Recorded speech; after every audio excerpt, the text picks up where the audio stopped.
अस्सलाम वालेकुम। आज का हमारा टॉपिक है work done in expansion process. ठीक है, एक्सपेंशन प्रोसेस के अंदर वर्क डन हमने देखना है। ठीक है, हमने उसको कैलकुलेट करना है। ठीक है, वर्क डन कितना होता है।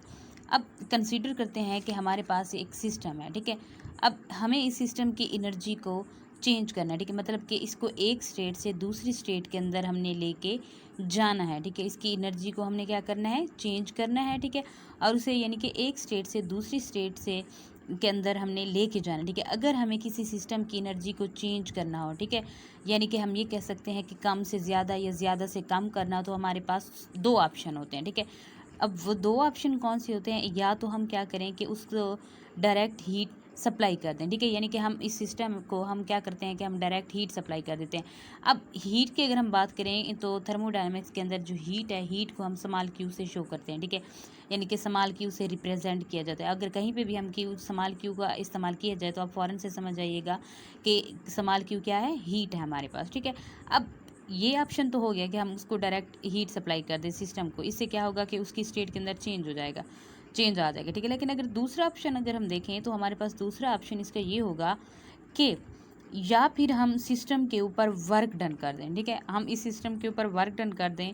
जब हम किसी सिस्टम पर मेहनत करते हैं, यानी कि किसी सिस्टम पर वर्क डन करते हैं, तो उस सिस्टम की एनर्जी खुद ब खुद चेंज हो जाती है। ठीक है ना, अब आप उस सिस्टम पर मेहनत करते हैं तो उस सिस्टम के अंदर एनर्जी स्टोर हो जाएगी। ठीक है, अगर लेकिन अगर क्या करता है कि सिस्टम आपके ऊपर मेहनत करता है, ठीक है, वो आपके ऊपर वर्क डन करता है, तो इससे क्या होगा कि आपके अंदर एनर्जी स्टोर हो जाएगी। अब लेट्स सपोज कि हम क्या करते हैं कि हमने पीछे भी देखा था कि हमारे पास एक सिस्टम है। ठीक है, अब इस सिस्टम ये देखें, ये हमारे पास क्या एक सिलेंडर है। ठीक है, इसको हम सिस्टम की एग्जांपल दे रहे हैं। ठीक है, मिसाल के तौर पर ले रहे हैं।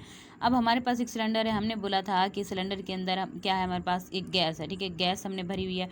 अब गैस के अंदर बहुत सारे मालिक्यूल्स हैं, हमें नहीं पता कि कितने मालिक्यूल्स हैं, तो हम इसे कह देते हैं कि एन मालिक्यूल्स। ठीक है, यानी कि एन मोल्स है हमारे पास। अब हमने क्या किया था कि हमने इसके ऊपर एक पिस्टन को फिट कर दिया था। पिस्टन कैसा था, वेटलेस और फ्रिक्शनलेस था। ठीक है, अब वेटलेस और फ्रिक्शनलेस था, तो हमें पता है कि जो गैस के मॉलिक्यूल्स होते हैं वो कंटेनर्स की वॉल्स के ऊपर प्रेशर एक्सर्ट करते हैं। अब फिर फ्रिक्शन तो है, वेटलेस फ्रिक्शनलेस। अब थोड़ा सा गैस प्रेशर इसके ऊपर एक्सर्ट करेगी पिस्टन के ऊपर, तो पिस्टन तो फ़ौरन से ऊपर चला जाएगा। अब हमने क्या किया था कि हमने प्रीवियस लेक्चर के अंदर भी यही किया था कि हमने पिस्टन के ऊपर हमने क्या किया था कि इसके ऊपर हमने थोड़ा सा वेट रख दिया था। ठीक है, यानी कि एक्सटर्नल हमने इसके ऊपर प्रेशर अप्लाई कर दिया था। अब जब ये एक्सटर्नल प्रेशर और हमारे पास ये जो गैस का प्रेशर होता है, इंटरनल प्रेशर जिसे हम ड्राइविंग फोर्स भी कहते हैं, अब जब तक ये एक्सटर्नल प्रेशर और इंटरनल प्रेशर इक्वल रहते हैं, बराबर रहते हैं, फॉर एग्जाम्पल ये हमारे पास 40 था और हमारे पास इंटरनल प्रेशर भी 40 है, तो ये क्या कह रहेंगे कि ये इसी कंडीशन के अंदर रहेंगे। ठीक है, यानी कि बैलेंस रहेंगे, पिस्टन ऊपर की तरफ मूव नहीं करेगा। ठीक है, लेकिन अब अगर हम क्या करते हैं कि हम यहाँ से थोड़ा सा वेट हटा लेते हैं, यहाँ से हम थोड़ा सा वेट कम कर लेते हैं, यानी कि अब क्या होगा, फॉर एग्जांपल कि जो एक्सटर्नल प्रेशर है वो 40 से 30 हो गया या 20 हो गया। ठीक है, लेट्स सपोज कि 20 हो गया। अब ये सपोज हमारे पास हम वैल्यूज़ लेते हैं। ठीक है, समझाने के लिए तो काइंडली तो थोड़ा सा आप इस चीज़ को हल्का फुल्का लीजिएगा। ठीक है, तो अब क्या है कि हमारे पास जो एक्सटर्नल प्रेशर है वो कम हो गया, क्योंकि हमने यहाँ से वेट हटा लिया। अब हमने थोड़ा सा वेट हटाया तो क्या होगा कि गैस के जो प्रेशर होगा, ठीक है, गैस के जो प्रेशर है, यानी कि जो कंटेनर के अंदर सिस्टम के अंदर है, ये एक्सर्ट होगा। ठीक है, इसके ऊपर, तो इससे क्या होगा कि पिस्टन थोड़ा सा ऊपर की तरफ मूव कर जाएगा। यानी कि अगर पहले वॉल्यूम हमारे पास V1 था, ठीक है, तो उस यानी कि थोड़ा सा अब एक्सपैंड होगा ये गैस। ठीक है, एक्सपैंड होने की वजह से जो वॉल्यूम होगा नेक्स्ट ये बढ़ जाएगा V2 तक। ठीक है, अब हम इस टाइप का जो वर्क डन है इसे हम कहते हैं pressure volume type of work done. ठीक है ना, अब इसको हमने क्या करना है कि हमने आगे जाके फर्दर इसको डिस्कस करना है। ठीक है, अब हमें पता है कि हमारे पास जो वर्क डन होता है वो इक्वल होता है फोर्स ज़रब डिस्टेंट के। ठीक है, या हम दूसरे लफ्ज़ों में इसे डिस्प्लेसमेंट भी कह सकते हैं। अब फोर्स का हमें पता है कि फोर्स बराबर होती है न्यूटन के। ठीक है, अब न्यूटन है और डिस्टेंस बराबर होगा मीटर के, तो इसके यूनिट आ गए वर्क डन के न्यूटन मीटर। अब अगर हम इसे लेट सपोज कि हम इसे प्रूव करना चाहते हैं कि आया कि हमने जो इसके यूनिट्स निकाले हैं ये ठीक हैं या नहीं है। अब हमें पता है कि हम क्या करते हैं, हम प्रेशर और वॉल्यूम का प्रोडक्ट लेते हैं। ठीक है, हमें P.V बराबर होता है। ठीक है, अगर हम देखें कि प्रेशर का फार्मूले का हमें पता है कि pressure is equal to F/A, हम V को बिल्कुल वैसे का वैसा लिखते हैं। ठीक है, अब हमें पता है कि जो फोर्स का यूनिट हमें पता है कि न्यूटन होगा, ठीक है, और एरिया का होगा मीटर स्क्वायर। वॉल्यूम का हमें पता है कि मीटर क्यूब, यानी कि वॉल्यूम को हमेशा हम क्यूब के अंदर लेते हैं। अब मीटर स्क्वायर से कैंसिल हो जाएगा। अब यहाँ पे क्या बचा, न्यूटन मीटर, यानी कि प्रूव हो गया जो हमने वर्क डन के यूनिट्स निकाले थे वो करेक्ट थे, ठीक है, ठीक थे। अब एक चीज़ आपको भी याद होगी, ठीक है, आपने पढ़ी होगी कि हमें पता है जनरल गैस इक्वेशन, ठीक है, जनरल गैस इक्वेशन तो आपने आप लोग रीड कर चुके होंगे। हमें पता है कि according to general gas equation PV is equal to nRT, ठीक है।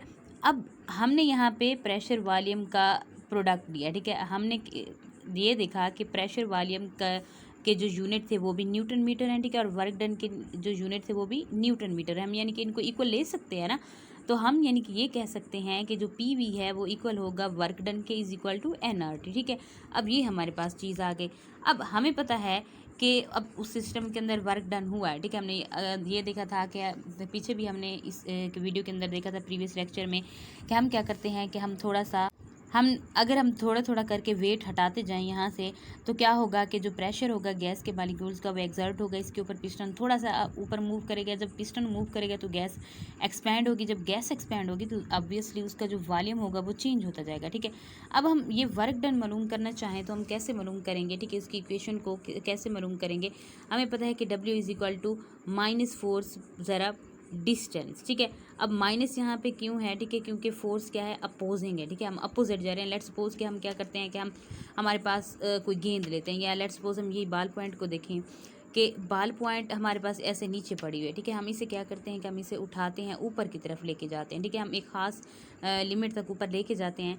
अब हमने क्या किया कि इस बाल पॉइंट को हम लेके गए ग्रेविटी के अगेंस्ट, ठीक है, यानी कि हमने उसके ऊपर फोर्स लगाई। अब हमने जो फोर्स लगाई है, ठीक है, हमने जो एनर्जी इसके ऊपर लगाई, वर्क डन किया, तो हमने ये देखा कि अब हम इसे ख़ास डिस्टेंस तक लेके गए, ठीक है, हम इसको ऊपर तक लेके गए। अब जैसे हम इसे ऊपर लेके गए तो हमने इसके ऊपर जितना भी वर्क डन किया वो इसके अंदर एनर्जी की फॉर्म में स्टोर हो जाएगा। अब हम क्या करते हैं, हम दोबारा इसे ऐसे नीचे गिराते हैं, तो क्या होगा कि दोबारा से ये इसने एनर्जी को मेंटेन करने के लिए, ठीक है, ये वर्क डन जो था उसको मेंटेन करने के लिए ये वापस अपनी पहली पोजीशन में आ गए, ठीक है ना। तो अब इसी वजह से यहाँ पे नेगेटिव साइन है, ठीक है। अब फोर्स ज़रब डिस्टेंस, अब हमें पता है कि फोर्स किसके इक्वल है, P एक्सटर्नल ज़रब एरिया, ठीक है, और डिस्टेंस वैसे का वैसा। अब हमें इस चीज़ का भी पता है कि एरिया ज़रब distance is equal to change in volume, ठीक है, -P एक्सटर्नल डॉट, अब यहाँ पे हम क्या लिखेंगे, डेल्टा V, यानी कि चेंज इन वॉल्यूम V2 से V1 वॉल्यूम चेंज हुआ, इसी वजह से हमने इसे डेल V से शो किया। अब हमें जो फाइनल इक्वेशन हासिल हुई है वो ये है, W is equal to -P external dot delta V। I hope so आपको समझ आ गया होगा work done in expansion process. अगर समझ आ गया तो काइंडली लाइक कीजिएगा, सब्सक्राइब कीजिएगा, ठीक है, और आपकी मेहरबानी होगी काइंडली अगर आप हमें सपोर्ट करें, ठीक है। Thank you so much.